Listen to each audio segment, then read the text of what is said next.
I get just as frustrated with the bureaucracy as Ray does, although I do think when you're building something, you want to follow the carpenter's rule of measure twice and cut once. You want to make sure if you do put something up, you put it up right. We're taking real pains down in Savannah, for example, with respect to planning for the expansion of the Savannah Harbor project, a huge economic engine to this state, to make sure that any of the environmental consequences are going to be fully mitigated someplace else. But I want to go to the question. I think the question makes a very valid point. There's some things that the federal government has done, but the federal government has some responsibility to clean up after itself. You take the Barnwell, the Savannah River site, the bomb factory over there. Now that's the place where this country fought and won the Cold War, but without pulling the trigger. It's where we built the nuclear triggers. But we did it on the fly, oftentimes with no-bid contracts, and we did it for the first time, and we left a lot of mess over there.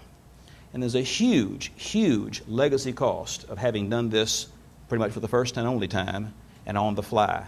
One of the things that I am most pleased about the Recovery Act is it's putting people to work to mitigate and clean up after the federal government's self over there in the Savannah River site. It may be just on the other side of the Savannah River, but it feeds directly into the same basin that everybody downriver draws from.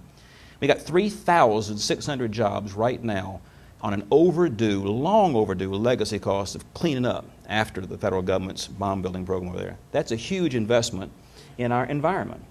I also am a great supporter of the Savannah River Ecology Lab, founded by Gene Odom, who some of y'all may know was the father of modern ecology.